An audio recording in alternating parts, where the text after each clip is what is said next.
The Ghost Dog's Gratitude. A Haunting Truth Unveiled. In a small village, a kind-hearted elder named Mr. Philip dies suddenly under mysterious circumstances, leaving the community in shock. Amid the confusion, a mangy stray dog with haunting eyes disrupts the courthouse during the investigation into Philip's death. The dog, seemingly driven by an otherworldly purpose, leads the authorities to a buried skeleton, a long-missing merchant whose disappearance had been forgotten. Clues uncovered at the scene expose a web of betrayal, greed, and murder tied to Philip's neighbors. As the culprits are brought to justice, the dog's eerie behavior suggests it may be more than just an animal. When its mission is complete, it vanishes into the night, leaving behind a village forever haunted by the chilling events. The story is a haunting blend of suspense, moral reckoning, and supernatural justice, where a loyal spirit refuses to rest until the truth is unearthed and wrongs are avenged. Part 1. A benevolent man's sudden death. The village of Willow Hollow lay nestled between misty hills and dense, ancient woods, where time seemed to pass slower and secrets lingered longer. Among its residents, Mr. Philip was a beacon of kindness, a man whose generosity knew no bounds. Despite being in his 70s, his presence radiated a quiet strength, and his home was always open to anyone in need, be it a starving beggar, a passing traveler, or a neighbor in distress. To the villagers, he was a living saint. But saints, too, must answer the call of death. One bitterly cold evening, as an icy rain lashed against the rooftops, the stillness of the night was shattered by a piercing scream. It came from Philip's modest home, a sound so raw and filled with anguish that it sent chills down the spines of everyone who heard it. Within moments, the villagers, clutching lanterns and hurriedly throwing on coats, rushed toward the source. When they arrived, the sight that awaited them was nothing short of horrifying. Philip lay sprawled on the floor, his once robust frame now pitifully still. His mouth gaped open in a silent scream, his eyes wide with terror as though staring into the abyss of something unspeakable. Blood had pooled beneath his body, staining the wooden floorboards a deep crimson. It trailed ominously from the corner of his lips, painting a gruesome picture of his final moments. The room smelled metallic, mixed with the dampness of rain and the faint, sickly odor of decay that had crept in too quickly. A silence fell over the crowd, broken only by the faint crackling of the fireplace. What could have done this?" whispered Mrs. Whitaker, the baker's wife, clutching her shawl as her hands trembled. No one dared to answer. Their beloved Philip had been in good health that very morning, seen carrying firewood and humming a cheerful tune. What force could have brought him to such an unnatural and bloody end in mere hours? The village doctor, a wiry man with tired eyes, stepped forward reluctantly. Kneeling by Philip's body, he examined him with a grim face. "No wounds," he murmured. "No signs of an attack." His voice faltered. This isn't natural." The villagers exchanged uneasy glances. Whispers rippled through the room like an ominous tide. "Could it be a curse?" a young woman ventured, her voice trembling. "Don't be ridiculous," a gruff farmer snapped, though his eyes betrayed his fear. "There's no such thing," but the murmurs continued, hushed yet insistent. Stories of ancient grudges, long-buried feuds, and unspeakable sins began to surface, each one darker than the last. The whispers grew louder as the night stretched on. Philip had always been a kind man. Yes, but wasn't it odd how his fortune never seemed to run out, no matter how much he gave away? And what of the rumors whispered late at night that he had once angered a drifter who cursed his name as he left town?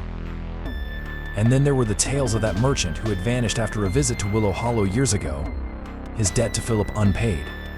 Had these specters from his past returned to exact their vengeance? "It's the woods," muttered old Harold, the blacksmith, his voice low but firm. "The spirits don't rest easy in these parts. They've come for him." The villagers shivered, though the fire burned brightly. Superstitions, usually dismissed in the light of day, took root in their minds as the shadows grew long. Philip's death was too sudden, too strange. Logic faltered in the face of fear. By midnight, the house had emptied, save for a few men who stayed to prepare Philip's body for burial.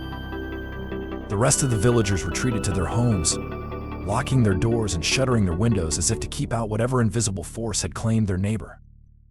The rain had ceased, but the howling wind carried an unsettling wail that seemed to echo through the village, keeping even the bravest souls awake. As the hours passed, unease turned to dread. Strange sounds filled the night, a soft scratching at windows, the faint patter of footsteps outside that vanished when investigated.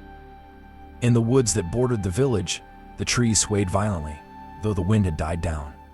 It was as if something unseen was moving through the darkness, watching, waiting.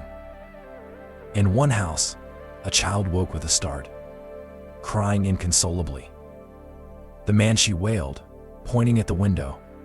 Her mother hurried to soothe her, but when she glanced outside, she saw nothing but the inky blackness of the forest. Yet she couldn't shake the feeling that something had been there, just beyond the light of her lantern. The village elders called for an emergency meeting the following morning. Huddled in the town square, the villagers debated what to do. Theories abounded, each more outlandish than the last. Some wanted to cleanse Philip's home with holy water. Others suggested seeking out the old woman who lived on the outskirts of town, rumored to be a witch. Still, others argued for silence, fearing that speaking of the matter would only anger whatever malevolent force had descended upon them. Philip was a good man, said Father Gregory, the local priest, his voice steadied despite the fear in his eyes. If his death is a punishment, then we must ask ourselves, punishment for what? The question hung heavy in the air, unanswered. Even as they laid Philip to rest in the village cemetery, the unease persisted. His grave, marked with a simple stone, seemed to cast a shadow longer than any of the others. The whispers did not stop. If anything, they grew louder in the days that followed. Children claimed to see strange shapes moving in the woods. Livestock went missing, their stalls found empty, with no sign of a struggle.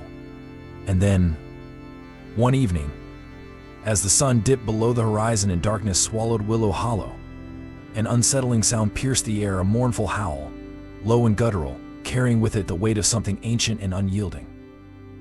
It was a dog, or so the villagers thought. But no one could explain why its cry seemed to come from everywhere and nowhere all at once. Nor could they understand why. In the days that followed, the stray began to appear at first at the edge of the village, then closer, always watching, its mangy form and hollow eyes filled with something that looked far too much like purpose. And so the stage was set. A death too strange to explain. A village caught in the grip of fear, and a visitor from the shadows, a dog with a secret that would soon change everything. Part 2. The Eerie Intrusion. The rain had stopped, but the courthouse remained cloaked in a damp chill. Shadows danced on the walls, cast by flickering candles as the villagers gathered to hear the initial findings of Mr. Phillip's mysterious death. The room was suffused with unease. Conversations were hushed, and every creak of the wooden floorboards seemed amplified in the stillness. Judge Henry, a man known for his steely composure, presided at the bench, but even he looked restless. A ledger sat open on the table, its pages filled with meticulously recorded debts and transactions from Philip's long life. His generosity had touched many in the village, but rumors now hinted at something darker, a hidden grudge, a secret enemy who might have harbored malice toward the old man. Theories swirled among the villagers seated in the gallery: poisoning, sorcery, or some unknown malevolence. They waited with bated breath as the coroner read aloud the inconclusive findings. Cause of death remains undetermined, the coroner said, his voice wavering. No physical trauma, no indication of illness.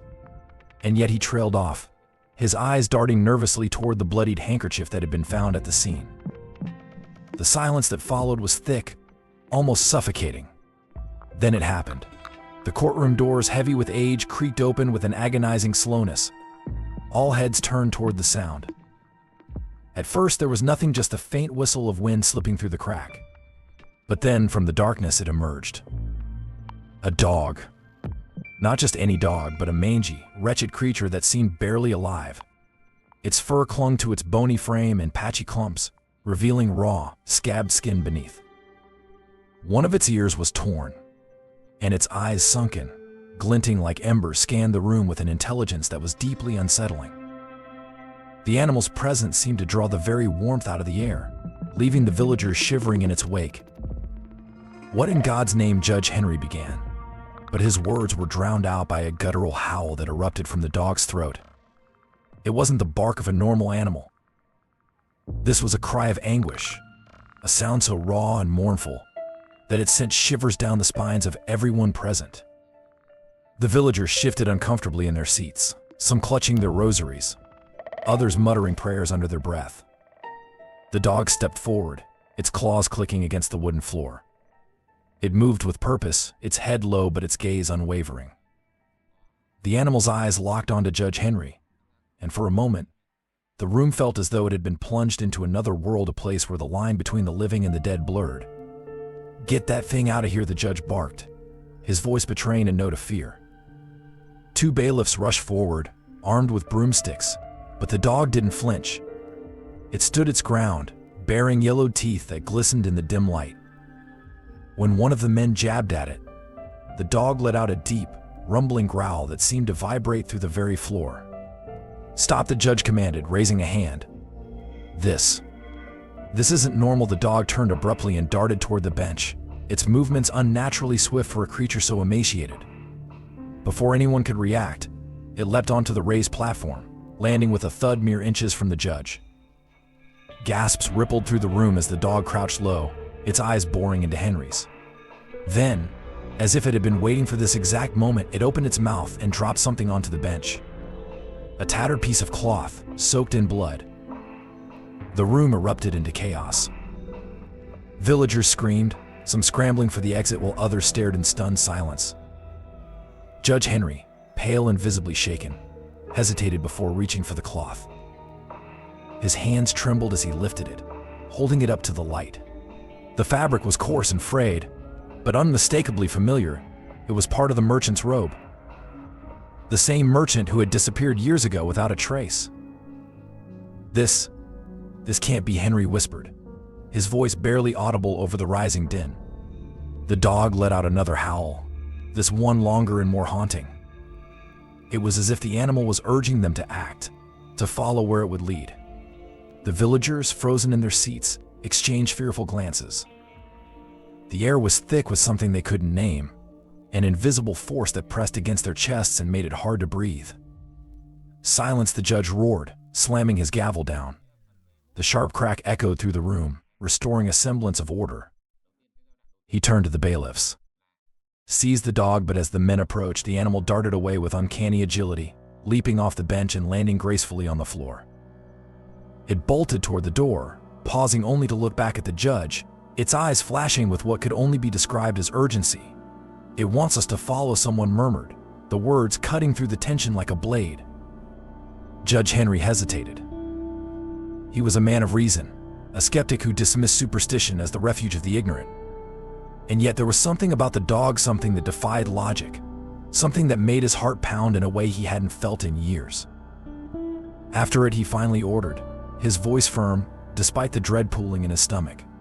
"Whatever this is, we'll get to the bottom of it." The bailiffs moved quickly, flinging the doors open and spilling out into the cold night. The dog was already several paces ahead, its ragged silhouette illuminated by the moonlight. It moved with a determination that was almost human, glancing back occasionally to ensure they were following. Inside the courthouse, the villagers sat in stunned silence. No one dared to leave, their curiosity and fear binding them to their seats. The echoes of the dog's howls lingered in their ears, a haunting melody that seemed to promise answers, but at what cost? As the procession disappeared into the night, whispers began anew. Was this an omen? A ghost in the form of a beast? Or something far more sinister, a messenger from a world they dared not comprehend? The answers lay ahead, in the darkness where the dog would lead them. But for those left behind in the courthouse, the question remained, would the truth be something they could face or something that would consume them all? Part 3. The Bloodied Clue. The cold night wrapped itself around the courthouse like a suffocating shroud. Inside, the air was thick with unease, every flicker of candlelight casting ominous, dancing shadows on the walls. Judge Henry stood motionless, staring at the bloodied scrap of fabric that now lay on the floor before him. It was crimson-stained, the edges torn and frayed. Yet beneath the gore, its faded embroidery told a story, a familiar pattern known to all who had lived in Willow Hollow long enough. "That's impossible," Henry whispered, his words barely audible over the hushed murmurs rising around him. His trembling fingers picked up the cloth, holding it closer to the light. There was no mistaking it. This was the sash of the merchant Anthony Reeves, a man who had vanished without a trace over 5 years ago. His disappearance had stirred the village, a mystery left unsolved until now.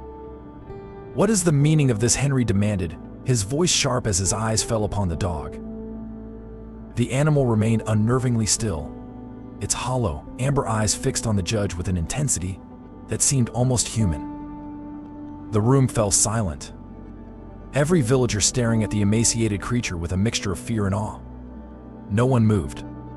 No one dared speak. The judge barked, his rational mind battling the primal fear clawing at his insides. He immediately realized the absurdity of his words. It was a dog, how could it speak? Yet there was something about this creature, something that defied understanding, as though it existed on the thin veil between the living and the dead. The dog didn't bark, didn't growl. Instead, it turned, padding softly toward the courthouse doors. It paused, looking back over its shoulder, its expression eerily purposeful. It was as though it beckoned them, commanding rather than pleading. "Judge," the coroner said, his voice quivering. "What do we do?" Henry hesitated. The logical part of him wanted to dismiss the dog as nothing more than a nuisance, a coincidence. But the fabric, stained in dried blood, weighed heavy in his hand. And that gaze, it pierced through his skepticism, filling him with an unease that he couldn't shake. "We follow," he declared, his tone betraying none of the dread pooling in his stomach. "If this beast has led us to a clue, then we must see where it takes us." The villagers gasped. Some muttered prayers under their breath, others began to edge toward the door, unwilling to be part of what felt increasingly like a curse unraveling. Yet curiosity was a powerful force, and a group of brave or perhaps foolish men gathered behind the judge, clutching lanterns and tools as makeshift weapons. The courthouse doors groaned as they were pushed open, revealing the dark expanse of the village square. The dog wasted no time, bounding ahead with surprising agility for its frail frame. Its claws clicked against the cobblestones, its silhouette illuminated by the lantern light. The group followed, their breaths clouding in the frigid air, their footsteps hesitant but persistent. A trail of shadows. The dog led them through the narrow alleys of Willow Hollow, past the shuttered windows and locked doors of villagers who dared not venture outside. The streets were eerily quiet, save for the occasional rustle of leaves or the distant hoot of an owl. Every shadow seemed to move, every sound amplified in the oppressive stillness. "Where is it taking us?" one of the men whispered, his voice trembling. "To answers," Judge Henry replied, though he wasn't sure if he believed his own words. The dog suddenly veered left, leading them toward the edge of the village. The cobblestones gave way to dirt, and soon the path was flanked by gnarled trees, whose branches stretched skyward like skeletal hands. The forest loomed ahead, its entrance a gaping maw of darkness. The lantern's flickering light barely penetrated the dense canopy, casting distorted, ghostly shapes on the underbrush. "Not the woods," another villager muttered. "Nothing good comes from the woods." Henry hesitated at the forest's edge. The tales of the cursed woods were as old as the village itself, stories of spirits, vengeful and restless, who preyed on the living. But the dog did not falter. It paused just long enough to ensure they were still following before disappearing into the darkness. "We've come this far," the judge said firmly, though his heart hammered in his chest. "Stay close. Don't lose sight of the lanterns." Reluctantly, the group pressed on, their footsteps crunching against the forest floor. The air grew colder, heavier, as though the trees themselves were watching, waiting. The dog's glowing eyes served as their guide, darting between the shadows like flickers of a dying flame. The grim revelation. After what felt like hours, the dog stopped abruptly in a small clearing. The villagers clustered together, their lanterns illuminating a patch of disturbed earth near the base of a massive oak tree. The dog began to paw at the ground, its claws digging furiously as it let out low, mournful whines. "What is it doing?" one man asked, his voice trembling. "Dig," Henry commanded. "Whatever it's found, we need to see." The men exchanged uneasy glances but obeyed, using their tools to scrape away the soil. The deeper they dug, the more the air seemed to thicken, each breath labored and tinged with the faint, metallic scent of decay. Finally, one man's shovel hit something solid. The hollow thud sent a chill through the group. "Careful," Henry warned, stepping closer. With great caution, they unearthed the object, a rotted wooden box, its edges splintered and damp with years of burial. The dog began to howl again, a sound so mournful it seemed to vibrate in their very bones. "Open it," the judge ordered, though every fiber of his being screamed at him to stop. One of the men pried the lid open, revealing its contents: a bundle of tattered clothes, a rusted knife, and scattered coins. But it was the skeletal remains that silenced the group.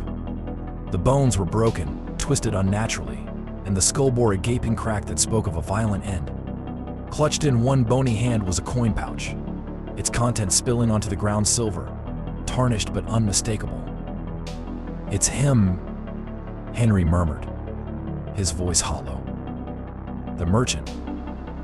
Anthony Reeves. The group recoiled, their faces pale with horror. The dog stood at the edge of the grave, its eyes fixed on the judge. For a moment, Henry thought he saw something flicker in those amber depths: a plea, a demand, or perhaps even an accusation. "The weight of truth. We have to take this back," Henry said, though his voice wavered. "This evidence, this grave, it changes everything." As the men carefully gathered the remains, the dog turned and began to walk away, vanishing once more into the shadows. Henry stared after it, his mind racing. Was it simply an animal? Or was it something more, an agent of justice? A vessel for a restless spirit seeking retribution? The group returned to the village in silence, their discovery weighing heavily upon them. The grave, the fabric, the dog, each piece of the puzzle hinted at a deeper, darker truth. As they crossed the threshold of the courthouse, the villagers waiting inside looked at them with wide, questioning eyes. "What did you find?" someone asked, breaking the tense silence. Judge Henry held up the bloodied cloth, his expression grim. "A crime," he said, his voice heavy with the weight of what was to come. "And perhaps a reckoning." Outside, in the distance, the mournful howl of the dog echoed once more, chilling and unrelenting, a reminder that the story was far from over. Part 4.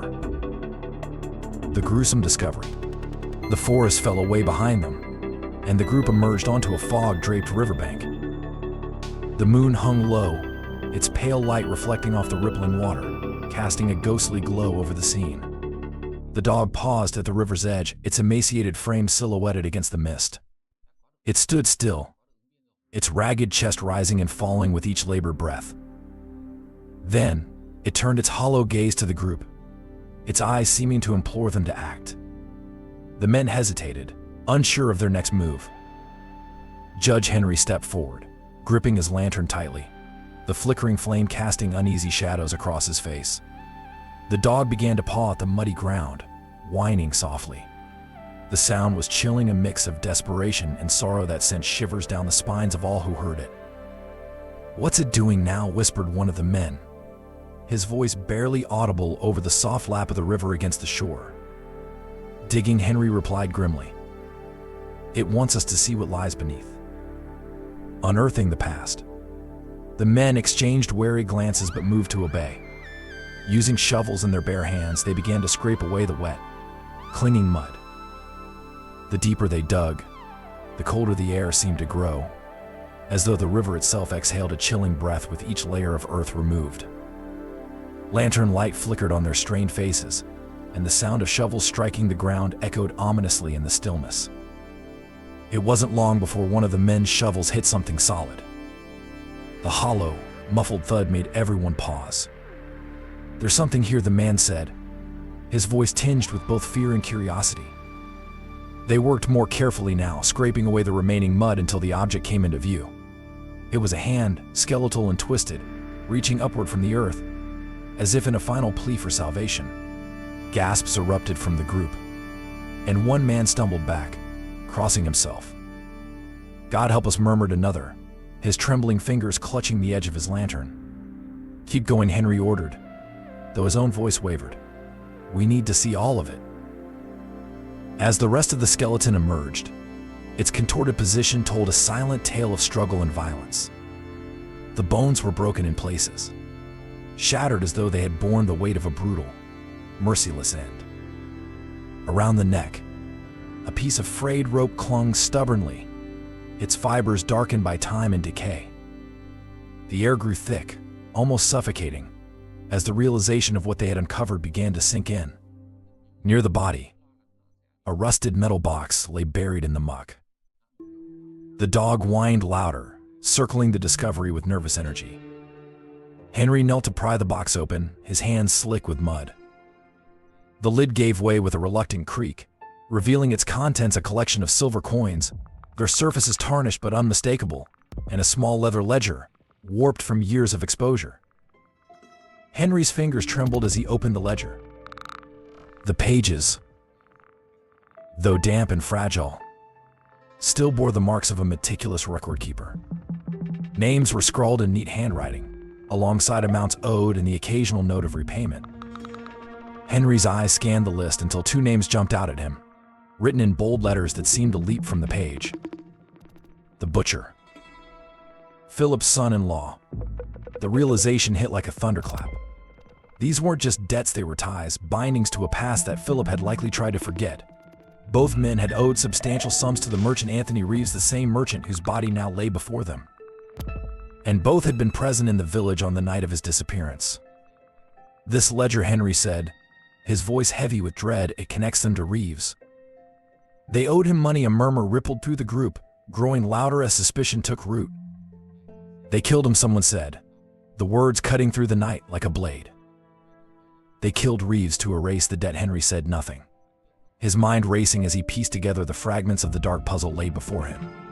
The merchant's disappearance, the debts, Philip's sudden death, everything seemed connected by a thread of greed and betrayal. The dog's silent accusation. The dog let out a low growl, snapping the men's attention back to the grave. It stood at the edge of the skeleton, its hollow eyes fixed on Henry. There was something in its gaze, something that spoke louder than words ever could. It wasn't just leading them to the truth, it was demanding justice. For a brief, chilling moment, Henry felt as though the dog's gaze pierced straight through him, peeling back layers of reason and disbelief. He didn't understand it, couldn't begin to explain it, but deep down, he knew this creature was no ordinary animal. It was here for a purpose. "Cover the body," Henry said finally, his voice strained but firm. "We'll take the ledger and the coins back to the courthouse. This has to be handled carefully." The men moved to comply, their hands shaking as they placed mud and earth back over the skeleton. The dog remained motionless, watching their every move with an intensity that only deepened their unease. As they finished their grim task, one of the men spoke up, his voice laced with fear. "What now, Judge? What do we do with this?" This knowledge, Henry straightened, clutching the ledger tightly in one hand and the coins in the other. "We return," he said, "and we bring the truth to light, no matter how dark it is." Returning to the village. The journey back to the village was silent, save for the crunch of boots on the forest floor and the faint rustling of leaves. The dog walked ahead of them, its steps steady and deliberate. It didn't look back, but the men could feel its presence like a shadow stretching before them. When they reached the courthouse, the waiting villagers surged forward, their faces pale with worry and curiosity. "What did you find?" someone asked, their voice trembling. Henry hesitated, the weight of the ledger heavy in his hands. "The truth," he said, though the words felt like ash on his tongue. "And it's more terrible than we could have imagined." The crowd parted as he entered the courthouse, the dog following close behind. The villagers whispered among themselves, their eyes darting toward the ragged creature that seemed to carry with it the weight of the grave. The rising storm. Inside the courthouse, Henry placed the ledger and coins on the table, their presence like a thundercloud hanging over the room. He looked around at the faces of those gathered, the fear, the suspicion, the growing realization that their quiet village harbored a darkness they had ignored for too long. This ledger ties two men to the murder of Anthony Reeves, Henry said, his voice steady but heavy with the gravity of his words. The butcher and Philip's own son-in-law. Gasps erupted, and the room descended into chaos. The dog let out a sharp bark, silencing the crowd. All eyes turned to it as it stood tall, its tattered frame somehow commanding a respect that no living creature should possess. It stared at Henry, then at the ledger, as though urging him to continue. Henry swallowed hard, the pieces of the puzzle falling into place. They killed him, he said. For greed. For silver. And now his voice trailed off, his gaze shifting to the dog. Now it seems the spirit has come to see that justice is served. The room fell silent, save for the faint howl of the wind outside. The dog turned its gaze to the door, as if to say the work was not yet done. And in that moment, Henry knew this was only the beginning. Part 5. The Web of Betrayal. The courthouse was shrouded in an oppressive silence, save for the occasional creak of wooden benches as the villagers shifted uneasily in their seats. The ledger lay open on the judge's desk, its damning entries glaring in the dim candlelight. The room, once a place of reason and justice, now felt like a trap where long-buried sins clawed their way to the surface. Outside, the haunting wail of the wind mirrored the unease that gripped everyone inside. Judge Henry, his face pale but resolute, slammed his gavel onto the desk. "Bring them in," he commanded, his voice echoing with authority that barely masked the tension beneath. The butcher, a burly man with a permanent scowl etched into his features, entered first, flanked by two guards. His hands were calloused from years of labor, but they twitched nervously as he approached the bench. Behind him came Philip's son-in-law, a wiry man with shifty eyes that darted around the room like a trapped animal. The villagers whispered among themselves, their voices a mixture of curiosity, fear, and outrage. The dog sat near the corner of the room, its ragged frame still but alert. Its hollow eyes followed the two men as they took their places before the judge, its gaze filled with something that felt uncomfortably like judgment. The interrogation begins. "You both knew the merchant Anthony Reeves," Judge Henry began, his voice steady but cold. "He disappeared 5 years ago under suspicious circumstances. Now we find his remains buried and broken, along with a ledger that ties him to you both. What do you have to say for yourselves?" the butcher sneered. "I knew him. Sure, half the village did. He was a traitor, always passing through. But I had no quarrel with him, liar," a voice hissed from the gallery. Heads turned to see an elderly woman clutching her shawl, her face etched with anger. "I saw you arguing with him, right outside my shop. You were shouting so loud I could hear you clear as day." The butcher's face reddened, and he glared at her. "You're mistaken," he snapped. "I don't even remember that." The dog let out a sharp bark, cutting through the tension like a blade. The sound was low and guttural, filled with an accusation that needed no words. The butcher flinched, his bravado faltering under the weight of the animal's unrelenting gaze. Judge Henry leaned forward, his eyes narrowing. "The dog reacts when lies are spoken," he said, his voice tinged with something almost supernatural. "Do you deny that you owed Reeves money?" The butcher's jaw tightened. "I owed him. Yes," he admitted grudgingly. "But that's no crime. I paid him what I could not according to the ledger," Henry replied, lifting the small book for the room to see. "It states here that you owed a substantial debt, far more than you claim to have repaid. And yet, after Reeves disappeared, your fortune seemed to change. Care to explain that?" I don't know what you're talking about," the butcher stammered, sweat beading on his brow. The dog barked again, louder this time, its growls reverberating through the room like the growl of some vengeful spirit. The villagers recoiled, their fear mounting with each eerie sound. The butcher shrank back, his confidence crumbling under the weight of the canine's silent accusations. "The son-in-law's turn." "And you," Henry said, turning his attention to the son-in-law. "What dealings did you have with Reeves?" None, the man replied quickly, too quickly. "I hardly knew the man." Another bark from the dog. This one was sharper, more piercing, and the son-in-law visibly flinched. The dog rose to its feet, its gaze locked on him, its low growl filling the air with an almost palpable tension. "You're lying," Henry said, his tone heavy with certainty. "Witnesses have placed you with Reeves on more than one occasion. And on the night of his disappearance, you were seen leaving the village late, carrying what appeared to be a large sack. Care to explain?" The son-in-law's hands trembled as he clutched the edge of the table. "It was grain," he stammered. "For my livestock," the dog snarled, its teeth bared, the sound vibrating through the room like a death knell. The villagers gasped, their unease transforming into outright terror. Even Judge Henry, who had long prided himself on his rationality, felt a chill crawl down his spine.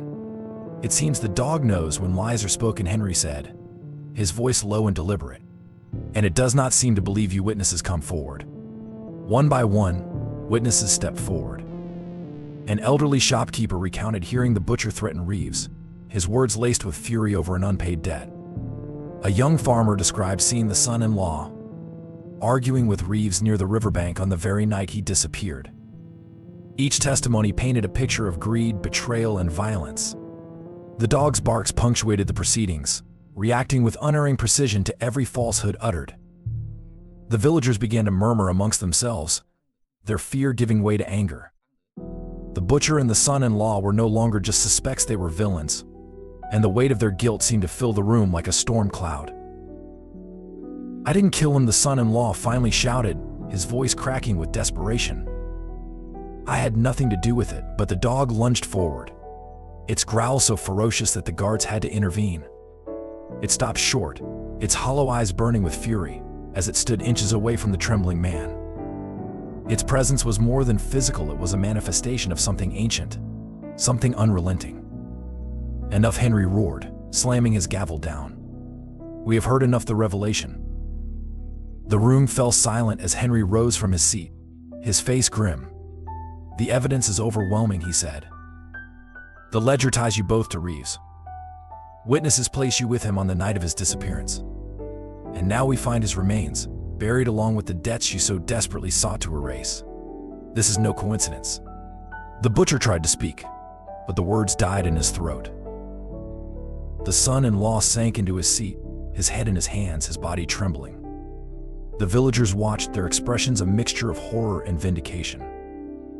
"The truth cannot be hidden," Henry continued, his voice heavy with finality.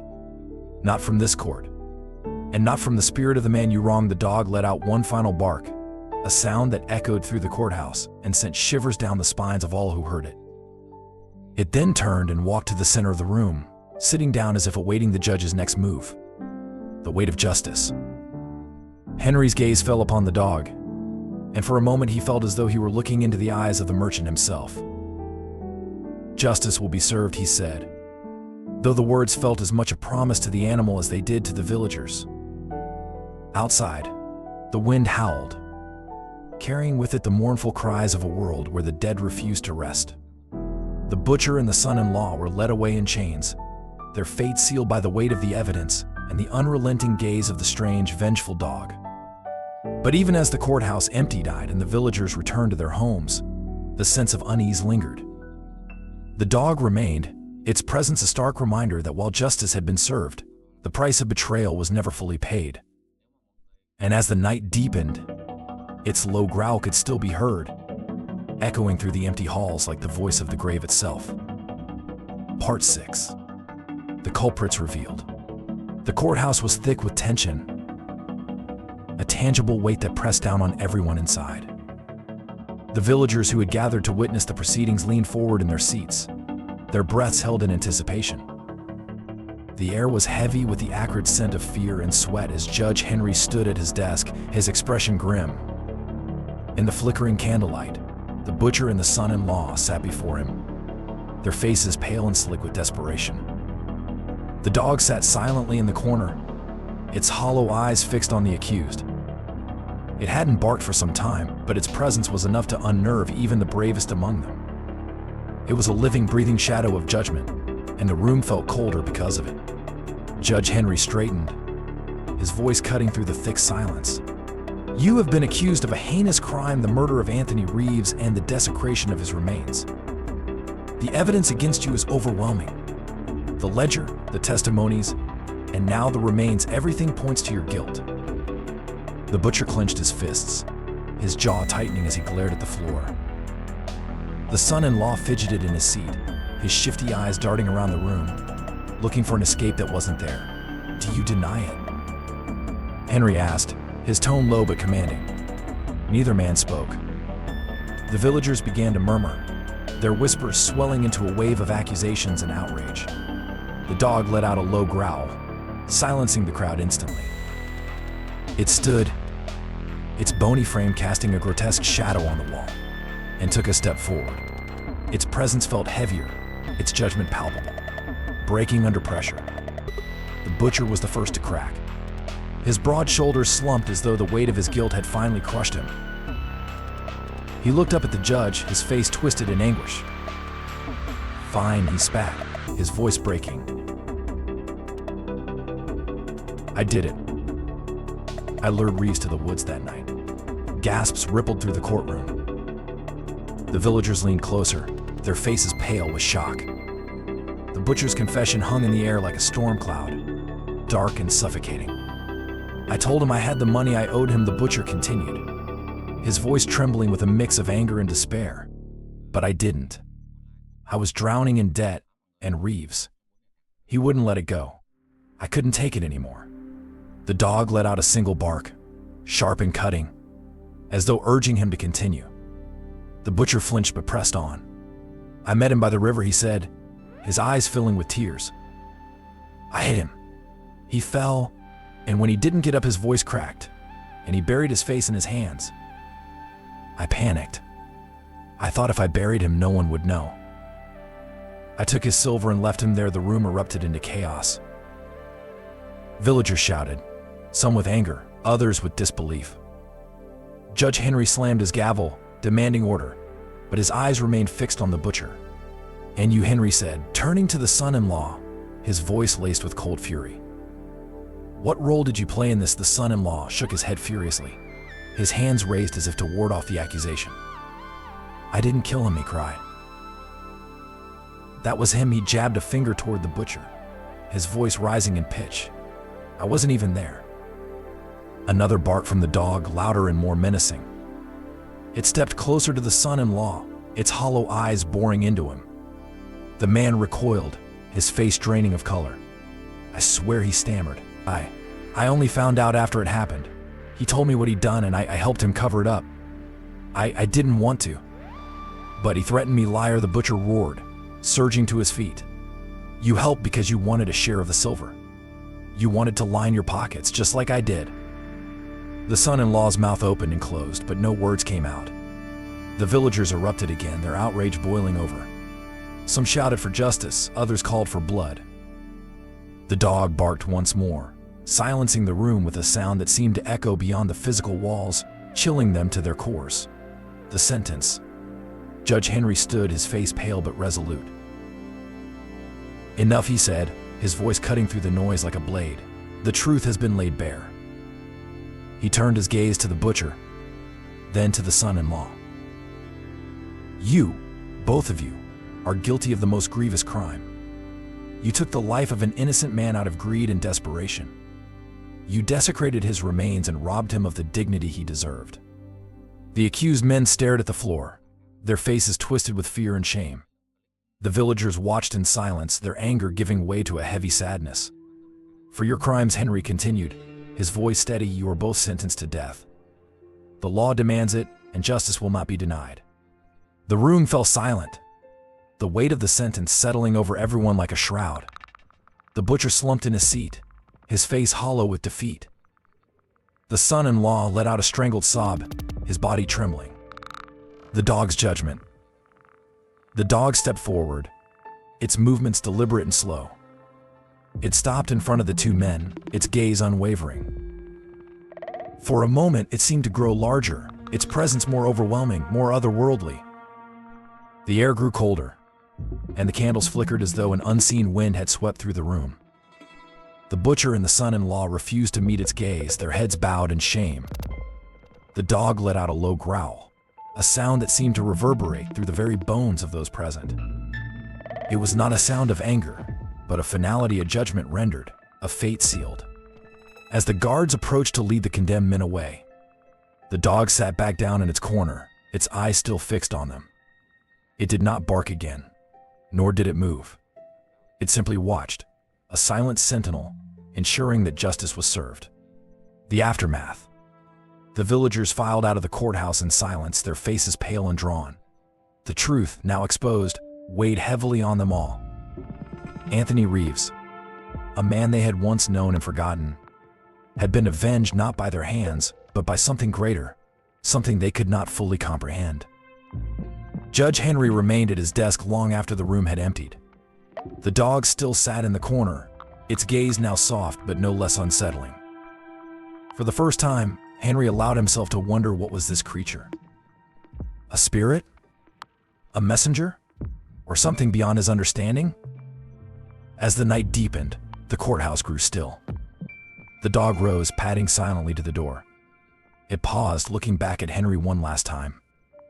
In its eyes, he thought he saw a flicker of something, gratitude, perhaps, or closure. Then it was gone, swallowed by the shadows of the night. And though the village would return to its quiet routine in the days that followed, the memory of that night would linger. The butcher and the son-in-law were executed as sentenced, their names etched into the village's dark history. But it was the dog that would be remembered most, a haunting reminder that justice, no matter how long delayed, would find its way. Part 7. The dog's mission ends. The night before the execution descended upon Willow Hollow with an eerie stillness. The village, so often alive with the sounds of crickets and distant owls, seemed unnaturally quiet, as though nature itself held its breath. The homes, their windows glowing faintly with candlelight, appeared like islands of warmth in a sea of encroaching darkness. Yet even behind locked doors, the villagers couldn't shake the oppressive sense of unease. In the courthouse, the air was colder than it had been all day. Judge Henry remained at his desk, his pen scratching faintly across a sheet of parchment as he prepared the final writs for the condemned. The glow of the lantern beside him did little to chase away the creeping shadows that gathered at the edges of the room. His hand paused, hovering over the parchment as his mind wandered to the events of the past days. No matter how much he tried to focus on the task before him, his thoughts returned to the dog. The night before the execution descended upon Willow Hollow with an eerie stillness. The village, so often alive with the sounds of crickets and distant owls, seemed unnaturally quiet, as though nature itself held its breath. The homes, their windows glowing faintly with candlelight, appeared like islands of warmth in a sea of encroaching darkness. Yet even behind locked doors, the villagers couldn't shake the oppressive sense of unease. In the courthouse, the air was colder than it had been all day. Judge Henry remained at his desk, his pen scratching faintly across a sheet of parchment as he prepared the final writs for the condemned. The glow of the lantern beside him did little to chase away the creeping shadows that gathered at the edges of the room. His hand paused, hovering over the parchment as his mind wandered to the events of the past days. No matter how much he tried to focus on the task before him, his thoughts returned to the dog. "Do you think it will leave after tomorrow?" a young woman asked her husband as they bolted their door for the night.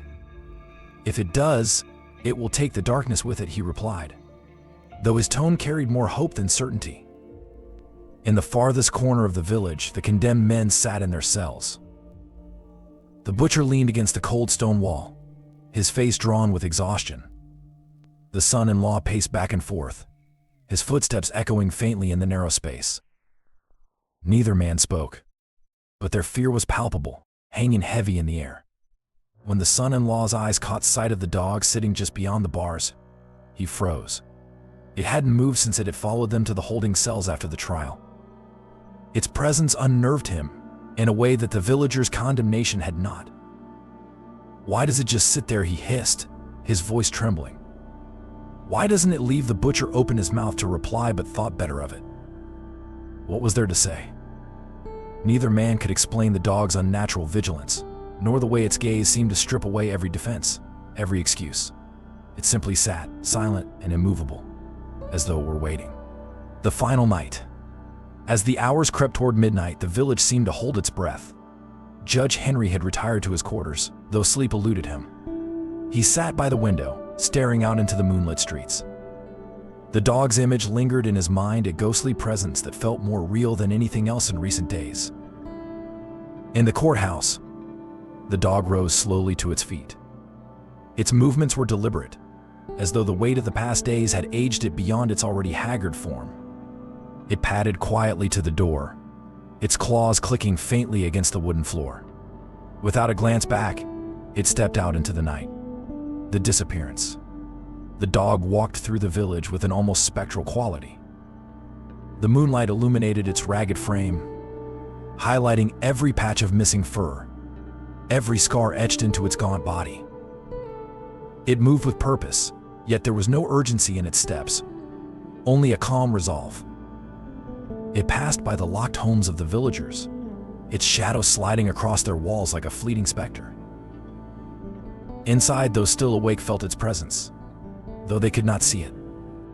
The young woman who had earlier spoken of the dog shivered, pulling her blanket tighter around her shoulders as an inexplicable chill filled the room. When the dog reached the outskirts of the village, it paused. It turned its head, casting one last, lingering look back at the place where it had brought the truth to light. Its hollow eyes held no malice, no sorrow, only the weight of finality.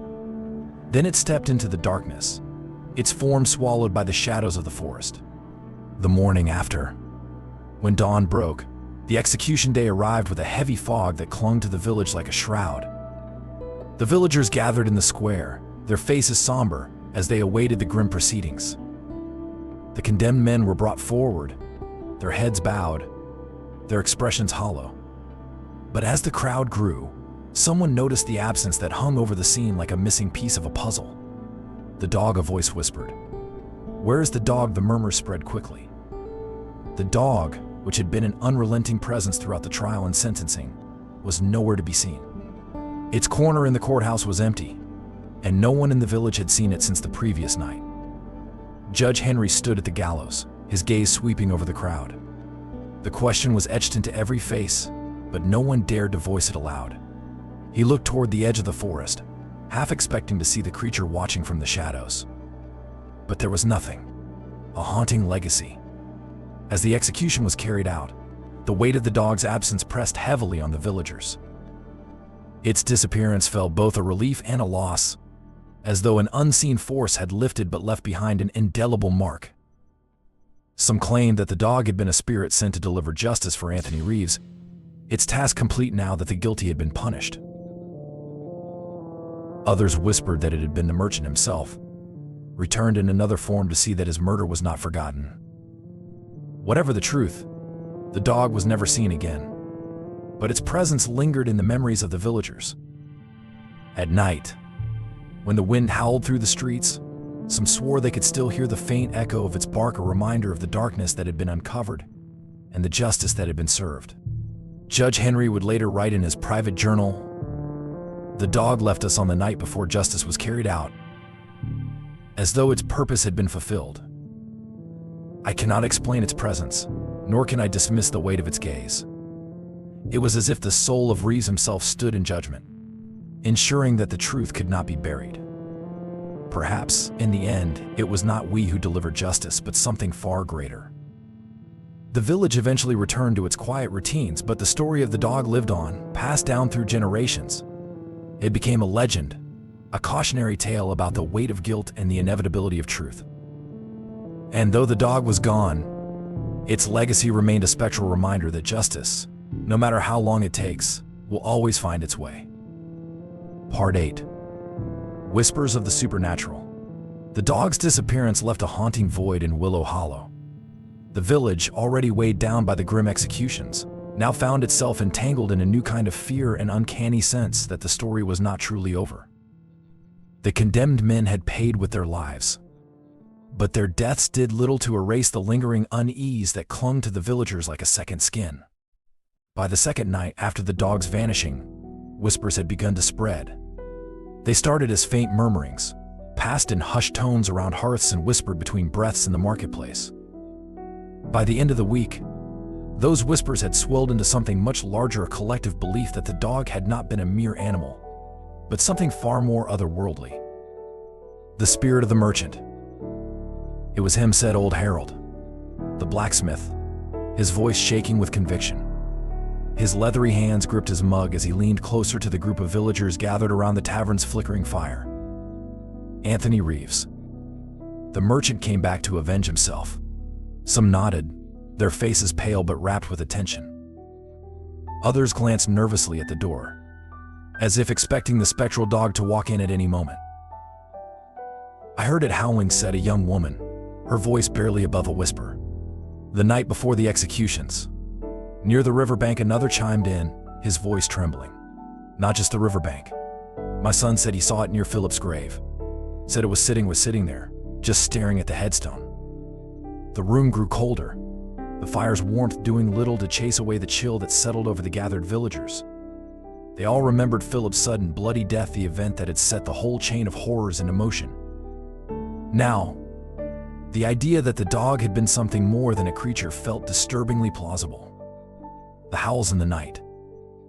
As the days turned into weeks, more stories began to emerge. Farmers returning late from the fields claimed to hear faint howls drifting on the night air. They spoke of a sound that wasn't just eerie, it was mournful, filled with an anguish that seemed to seep into their very bones. Some said it was the dog's spirit, lingering even after its physical form had vanished. Others swore it was the cry of Anthony Reeves himself, unable to find peace even after justice had been served.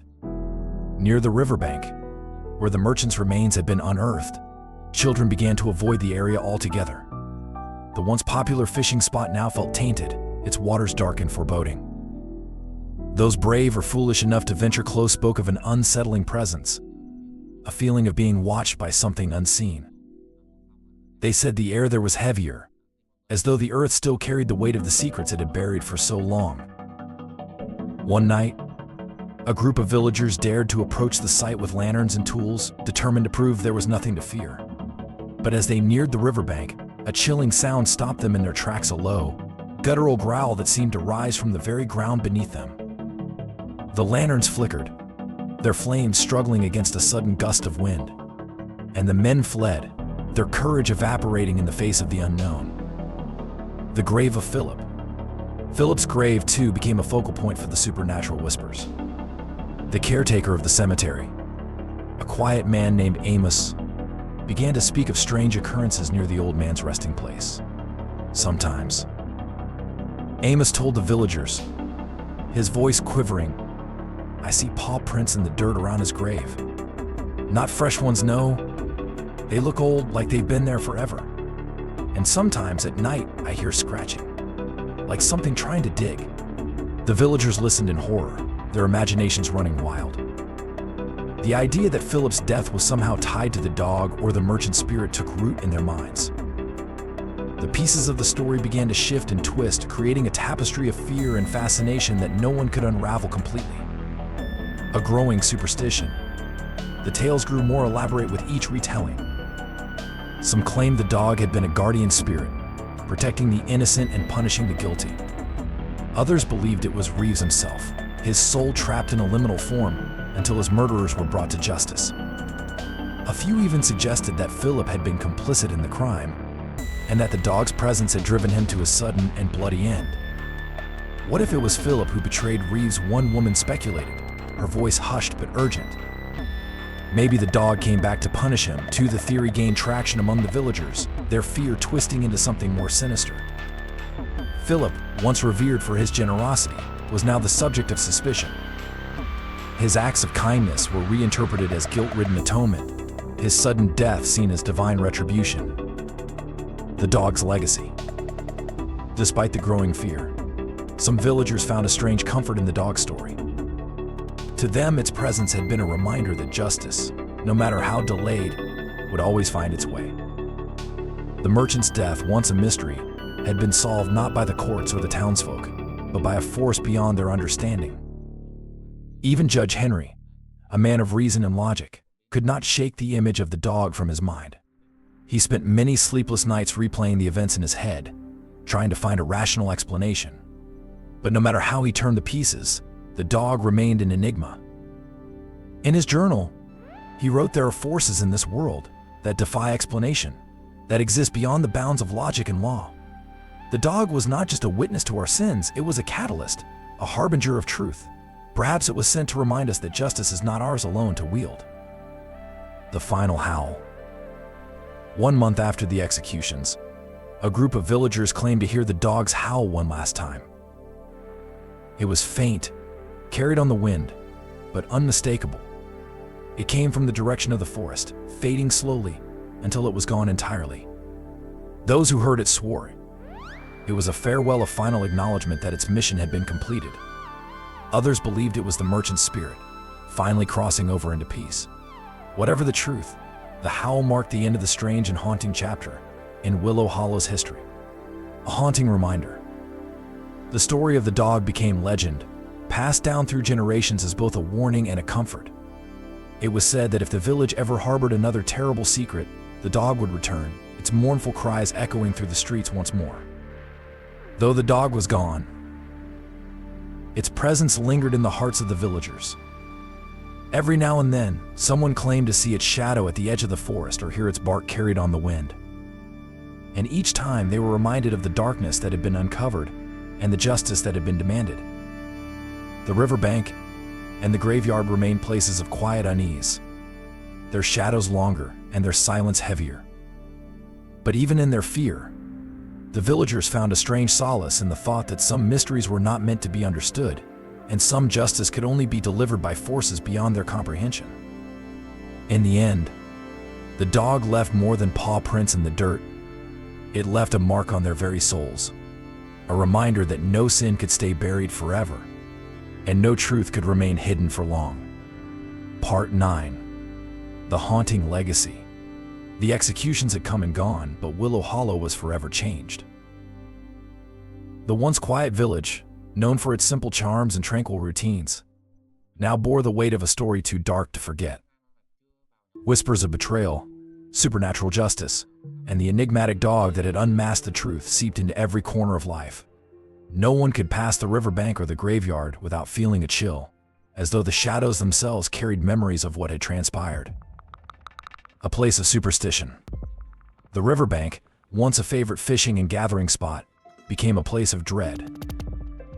The current seemed slower, darker, as if the water mourned the secrets it had held for so long. Children, once carefree and curious, no longer ventured near its muddy shores. Even the bravest villagers hurried past, unwilling to linger where the merchant's body had been unearthed. "Nothing good happens there," they would mutter to newcomers, their eyes darting nervously toward the water. Best to steer clear. The graveyard, too, took on a life of its own. Amos, the caretaker, swore he often heard faint scratching sounds near Philip's grave, though no signs of disturbance were ever found. Villagers began leaving small offerings at the edge of the cemetery, coins, bread, even candles, hoping to appease whatever force had brought the dog to their village. The story spreads. The tale of the dog spread far beyond the borders of Willow Hollow. Travelers passing through would ask about it, their voices tinged with curiosity or fear. Some came seeking proof, while others came to pray at Philip's grave, hoping to avoid the kind of retribution the dog had delivered. The villagers themselves never tired of retelling the story, though it often grew with each telling. By the second year, the dog was no longer just a harbinger of justice. It was said to be the ghost of Anthony Reeves himself, cursed to walk the earth until his murderers were brought to justice. By the 5th year, it was described as a divine creature sent by the heavens, its howls a warning to those who dared to commit sin. The judge's reflection. Judge Henry, once a staunch believer in logic and reason, found himself forever changed by the events. He had spent decades presiding over disputes and crimes, his rulings guided by the weight of evidence and the rule of law. But nothing in his years of service had prepared him for the dog, a force that operated beyond the bounds of human understanding. In the quiet of his home, Henry often found himself staring into the distance, his thoughts consumed by the dog's unyielding gaze. He had written extensively about the case in his private journal, hoping to make sense of what had transpired. But the more he wrote, the more questions arose. Justice, he wrote one night, is not always the work of men. We like to believe we hold the scales, that our laws are enough to balance the weight of good and evil. But the dog, it was something else. A reminder, perhaps, that truth will always find its way, no matter how deeply it is buried. Life goes on with shadows. Despite the fear and unease, life in Willow Hollow went on. Farmers still tended their fields, shopkeepers still opened their doors, and families still gathered in the village square. But there was an unspoken rule: no one spoke ill of the dead, and no one dared to betray a neighbor. The story of the dog had left an indelible mark, a lesson etched into the hearts of all who lived there. Every so often, someone would claim to see a shadow moving at the edge of the forest, or hear a faint howl carried on the wind. These sightings were rare, but always met with the same response: a hushed silence, averted eyes, and a quick retreat to safety. Whether the dog's spirit truly lingered or it was merely the villagers' imagination, no one could say. But the fear was real, and it kept the darkness at bay. A generation of fear. As the years passed, the story became legend. Children grew up hearing the tale, their imaginations filled with visions of the dog stalking through the night, its amber eyes glowing with unspoken truths. Parents used the story to teach their children about honesty and morality. Never lie, they would say, their voices low and serious. If you do, the dog will know, and it will come for you. The riverbank and the graveyard became symbols of the village's dark past, places where no one lingered unless they absolutely had to. Even on the brightest days, the shadows there seemed longer, the air colder. But the story kept the village honest, its chilling lesson ensuring that no one dared repeat the sins of the past. A stranger's visit. One spring morning, a stranger arrived in the village. He was a scholar, dressed in a worn coat and carrying a leather satchel stuffed with papers. He had heard the stories of Willow Hollow and had come to document them for his collection of folklore. He spent days interviewing the villagers, recording their accounts of the dog and the events that had unfolded. Each story added new layers to the tale, some filled with awe, others with fear. But when he asked if anyone had seen the dog since that fateful night, the answer was always the same: no one knew where it had gone. The dog was never meant to stay, said old Harold, his voice filled with reverence. It came to do what we couldn't, to bring justice. And when it was done, it left. But mark my words, if we ever forget the lesson it taught us, it'll come back. The legacy endures. The scholar left the village, his notes filled with chilling tales and unanswered questions. He published the story in a collection of ghostly legends, and soon Willow Hollow became a place of quiet renown. People traveled from far and wide to visit the riverbank and Philip's grave, hoping to catch a glimpse of the supernatural. But for the villagers, the story was more than a legend, it was a part of their identity. They carried it with them, its lessons shaping their lives and their choices. The dog, though gone, remained a presence in their hearts, a reminder that truth could never be silenced and justice could never be escaped. The final howl. Decades later, on a stormy night, an old woman claimed to hear a howl echoing through the village. It was faint, barely audible over the wind and rain, but it sent shivers down her spine. She lit a candle and sat by her window, staring into the darkness.